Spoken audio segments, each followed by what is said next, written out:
Bu Yuzar müəllim, bu proseslərlə bağlı nə deyə bilərsiniz? Siz zərər çəkmiş şəxsiniz. Təbii ki, mən bugünkü gündə çox söz deyə bilərəm. Bir neçə ay bundan öncə sosial şəbəkələrdə məni şantaj edən şəxslər, məndən pul tələb edənlər, ifadə Cəfərzadə Pərvin Abışova tərəfindən mən şantaj olundum. Bunlara baxmayaraq mənimlə başladılar görüşməyə, məndən pul tələb etdilər və öz tanışları bizim orta məqrəz tanışımızın tanışçılığıyla Dilbər Rızayeva xanımın tərəfindən məndən 2500 manat pul tələb etdilər. İfadə Cəfərzadə onu bildirdi ki, hətta mən çox üzr istəyirəm, yəni media nümayəndələrindən də hər kəsdən mən çox üzr istəyirəm. İfadə Cəfərzadə onu təqdim etdi ki, sənin yəni ki, açıq şəkillərim var. Güya mənim İfadə Cəfərzadədə mənim lüt şəkillərim var. Lüt şəkillərim var, buna dair ifadə dedi ki, sən 1000 manat pul verməlisən. Pərvin Abışova bu şəkilləri yayacaq, sosial şəbəkədə siz biabır olacaqsınız. Mən isə bildirdim ki, İfadə xanım, yəni mənim hər hansı bir yaxınım, ola bilər də insandır, mənim belə bir şəklimi çəkibsə, bugünkü gündə yəni siz bunu bir mətbuat işçisi olaraq mən sizə yəni icazə vermirəm ki, siz durub mənim şəxsi həyatıma toxunasınız. İfadə Cəfərzadə mənə öz yaxın münasibətdə olduğu Amil adlı bir şəxsin hesab kartına 500 manat mart ayının 10 günü pul köçürtdürdü. Amil adlı bir şəxsən kartına 500 manat pul köçürtdüm. Ondan sonra həmin videonu ifadə mən eləsinə xanım deyə bilmərəm. Təbii ki, Azərbaycanın o qədər həcər qeyrətli, nigar qeyrətli xanımlarımız var ki, mən elələrinə xanım deyə bilmərəm əsla. Bu mümkün deyil. Bu pulu köçürəndən sonra mən oldum yaxşı bir insan. Ondan sonra yenə də başladılar sosial şəbəkələrdə məni şantaj etməyə və bir neçə gün bundan öncə Nəsimi rayonun baş polis idarəsinə müraciət etdim. Orada zərər çəkmiş şəxs kimi tanındım.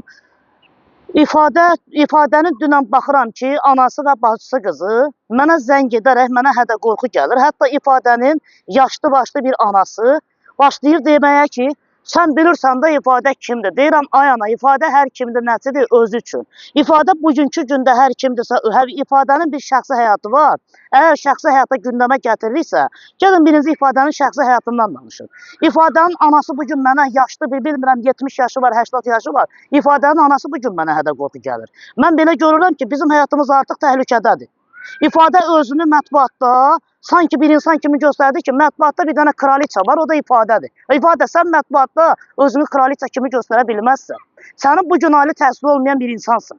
Sən hansı universitet oxumusan, sən necə eləmirsən, nə tər eləmirsən, bunu biz bilmirik. Sən bugünkü gündə gəlmirsən, deyirsən ki, özünə günlərin bəlaət qazandırırsan, deyirsən ki, zərər çəkmiş kimi 130 min güya sosial şəbəkələrdə bəzi özünə hörmət qoymayan saytlar bizim haqqımızda yazılır ki, güya 130 min zərər çəkmişlərə pul ödənir. İfadə, ola bilər ki, Pərvin Abışova İfadə Cəfərzadə, siz şəxsiyyətinizi, mənliyinizi pula sata bilərsiniz. Biz şəxsiyyətimizi, mənliyimizi pula sata bilmərik. 130 mini aparın verin, belə pul verənsiniz. Qatığa, sürtün başınıza. Mən bunu sizə açıq şəkildə deyirəm. Mənim bu kainatda Allahdan başqa heç kəsdən qorxum yoxdur.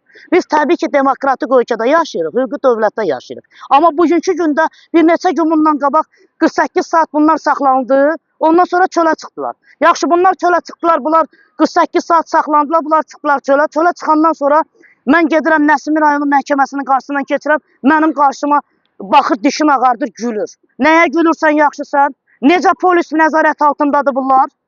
Mən başa düşə bilmirəm bunları. Həqiqətən mən başa düşə bilmirəm. Mən çox xahiş edirəm ki, bugünkü gündə də Daxili İşlər Nazirliyimizdən, cənab nazirimizdən də, Vilayət Eyvazovdan da çox xahiş edirəm ki, bunların bugünkü gündə 3 ay istintaq devirləri çöldə keçməsin. Çünki artıq bizim həyatımız təhlükədədir. Bunlar necə bizi sosial şəbəkədə şantaj ediblər, necə pul tələb ediblər, necə bizim şəxsiyyətimizi, mənliyimizi alçaldıblar, bunlar bundan sonra da çox şeylər eləyəcəklər. Özləri bugünkü gündə öz səhifələrində eləməsələr də, digər səhifələrdə eləyəcəklər. Bunlar 3 ay istintaq müddətini, bunlar təcizxanada istəməklərini istəyirik. Biz bugünkü gündə onların çöldə olmaqlarını qətiyyən biz ona etiraz edirik. Mən şəxsən zərər çəkmiş şəxs kimi mən razı deyiləm. Teşekkür ederim. Çok sağ olun.